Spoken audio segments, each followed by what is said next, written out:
Assalamualaikum warahmatullahi wabarakatuh. Alhamdulillahi rabbil alamin, wal aqibatu lil muttaqin, wala udwana illa 'alal zalimin. Ashhadu an la ilaha illallah wahdahu la syarika lah, wa ashhadu anna Muhammadan 'abduhu wa rasuluh. Allahumma salli wa sallim wa barik ala sayyidina Muhammad wa ala ali sayyidina Muhammad. Amma ba'du. Apa kabar anak-anakku semuanya? Semoga dalam keadaan sehat ya. Hari ini kita belajar ICD. Pak Doni akan mau menyampaikan materi tentang mengenal Rasulullah Shallallahu Alaihi Wasallam. Pada pekan lalu kita sudah mendengar atau membahas materi tentang mengenal Allah Subhanahu Wa Taala, dan lanjutannya adalah sekarang mengenal Rasulullah. Tentu mengenal Rasulullah Shallallahu Alaihi Wasallam, anak-anak sudah sering mendengar nama ini, sudah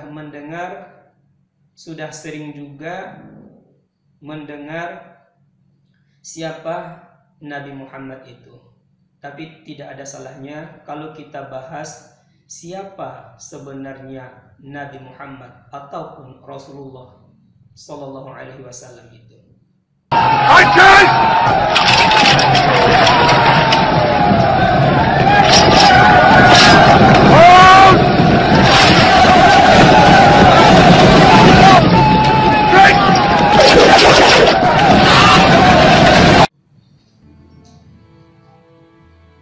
Di usia 40 tahun, disitulah Nabi Muhammad SAW menjadi seorang Nabi dan Rasul. Kalau kita lihat, kalau kita pikir kenapa di usia 40 tahun itu Nabi Muhammad menjadi seorang pemimpin ataupun menjadi seorang Nabi dan Rasul. Karena di usia 40 tahun inilah yang dimaksud dengan usia yang cukup matang. Jadi Nabi Muhammad SAW sudah melalui proses yang panjang mempersiapkan diri menjadi seorang pemimpin. Di usia 40 tahun itu Nabi Muhammad SAW fisiknya cukup lumayan kuat dan bagus. Dan dia di sini juga mempunyai tugas yang berat, yaitu mendakwahkan agama Islam di tengah-tengah orang kafir Quraisy ataupun orang Arab jahiliyah di waktu itu. Di usia yang ke-40 tahun, di mana Muhammad SAW telah mencapai kematangan, Allah Subhanahu wa Ta'ala mengamanahkan sebuah tugas mulia. Iqra bismi rabbika allazi khalaq. خلق الإنسان من علق اقرأ وربك الأكرم الذي علم بالقلم علم الإنسان ما لم يعلم.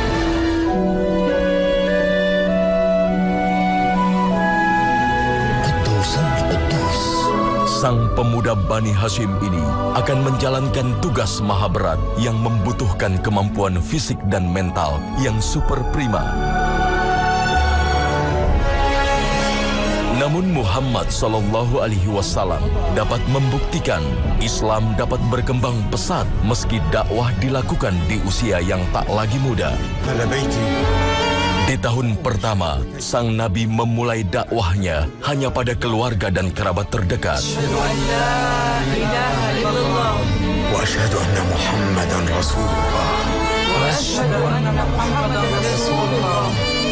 Istri, anak, keluarga, dan sahabat terdekat akhirnya menyatakan keimanan mereka pada Allah Subhanahu wa Ta'ala dan Rasul-Nya.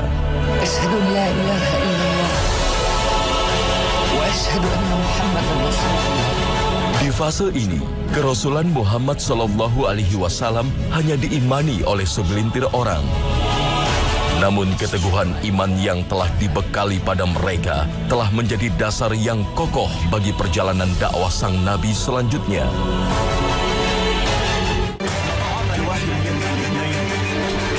Tiga tahun setelah dakwah sembunyi-sembunyi yang dilakukan Muhammad SAW, Allah Subhanahu wa Ta'ala kemudian menugaskan nabinya agar Islam disampaikan secara terbuka kepada masyarakat. Disinilah konflik bermula.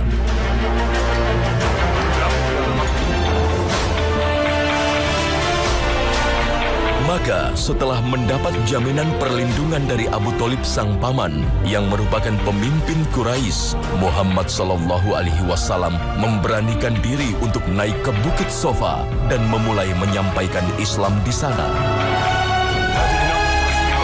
Saat itu seluruh masyarakat Quraisy tahu Muhammad SAW adalah seorang Al-Amin, orang yang paling jujur dan tak pernah sekalipun berdusta. Ya ma'syara Quraisy, Muhammadun Rasulullah sallallahu alaihi wasallam yarghabu bil hadithi ilaikum. Sebuah modal besar bagi sang Nabi untuk meyakinkan masyarakatnya bahwa dia adalah benar-benar seorang Nabi yang diutus Allah Subhanahu wa Ta'ala. Ya ma'syara Quraisy, yaqulu lakum Rasulullah sallallahu alaihi wasallam, ara'aytum law akhbartukum bi anna khaylan bi safhi hadha al-jabal turidu an tughira alaykum, sataktumuni? Na'am, anta as-sadiq. Namun gelar Al-Amin yang dimiliki Rasulullah SAW tak serta-merta mendapat sambutan dari masyarakatnya. Sebagian dari mereka justru mengejeknya, bahkan Abu Lahab, sang paman kandungnya sendiri. Tabban laka baqiyat hadha al-yawm, ali hadha da'awtana. Isma'u ayyuha as-sab'atu alladhina faraqtum dina abaikum wa ajdadikum. Dan benar seperti yang telah diprediksi sebelumnya, Rasulullah SAW harus menghadapi berbagai kecaman dan aksi penolakan. Bahkan di antara pengikutnya harus menerima siksaan hingga wafat lantaran dianggap telah berkhianat terhadap tradisi menyembah berhala. Inilah kualitas individu yang telah dibina Rasulullah SAW.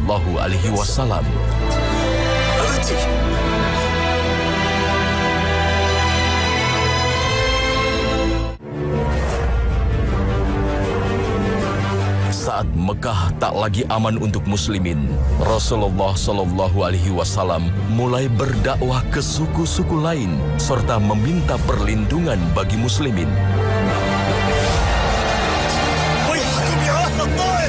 Di Taif, Rasulullah SAW memulai dakwahnya, namun justru perlakuan kasar yang diterima.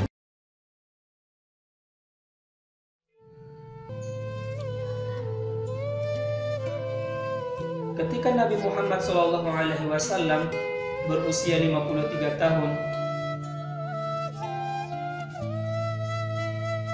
seluruh umat Islam di kota Makkah waktu itu benar-benar diusir oleh penguasa Makkah, sehingga umat Islam,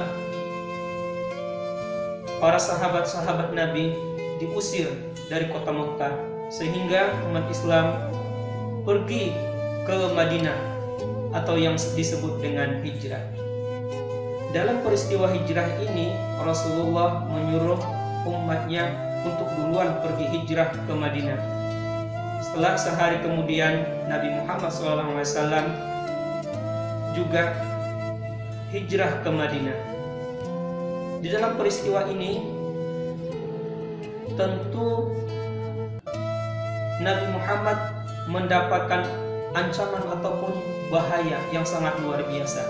Karena di sini penguasa Makkah Abu Jahal dan Abu Lahab, begitupun juga Abu Sufyan, merencanakan untuk membunuh Nabi Muhammad SAW.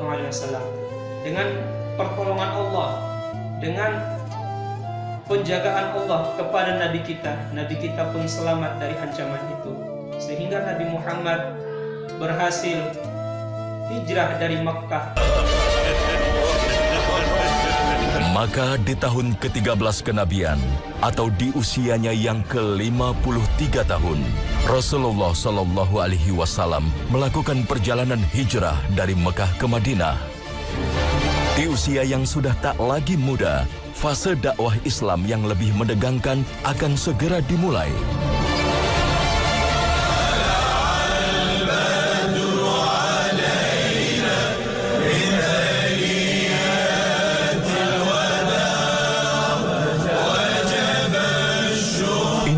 Rasulullah Shallallahu Alaihi Wasallam yang sepanjang usianya hanya dihabiskan untuk menyelamatkan umatnya dari kegelapan dunia yang fana.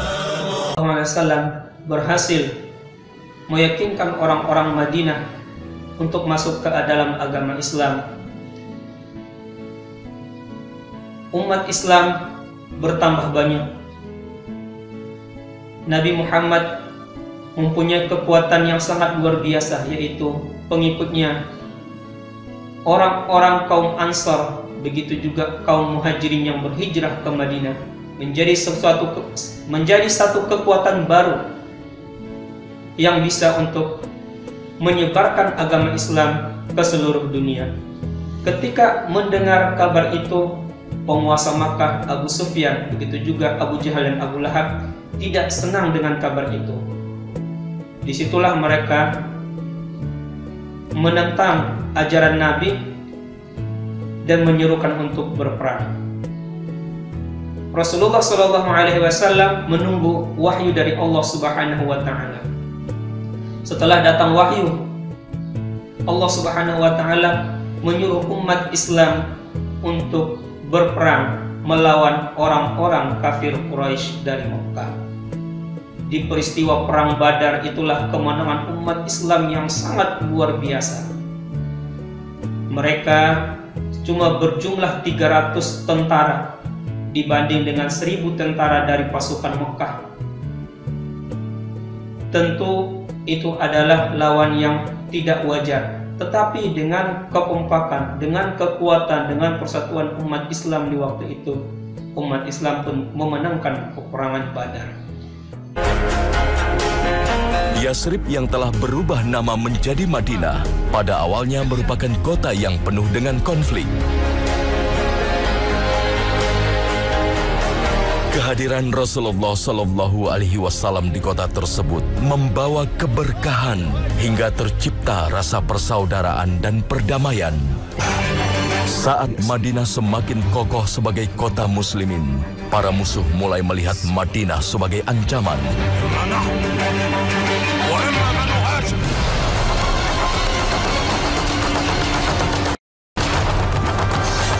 Puncaknya di tahun kedua setelah hijrah, meletuslah peperangan pertama muslimin dengan musuh utamanya, kaum Quraisy.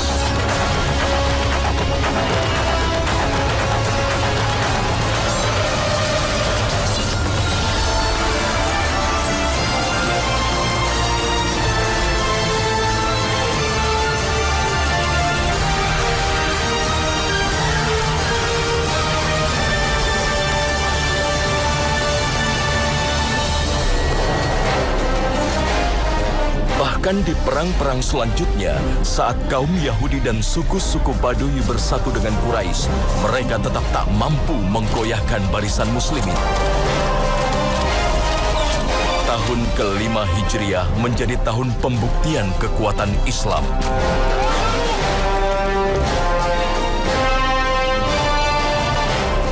Maka di tahun-tahun selanjutnya, muslimin mulai beraksi mengalahkan musuhnya satu persatu.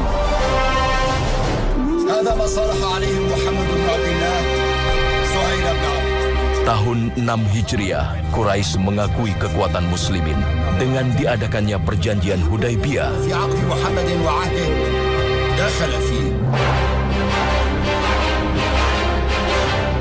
Tahun 7 Hijriah, Rasulullah Shallallahu Alaihi Wasallam berhasil membungkam Yahudi.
puncak prestasi Rasulullah Sallallahu Alaihi Wasallam. 23 tahun berdakwah, bermula dari kesendirian, kini seluruh jazirah Arab telah mendapatkan rahmat dan hidayah Allah Subhanahu wa Ta'ala.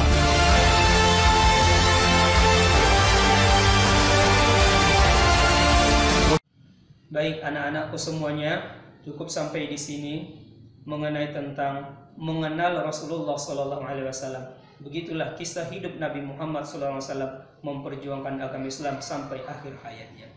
Sekian, assalamualaikum warahmatullahi wabarakatuh.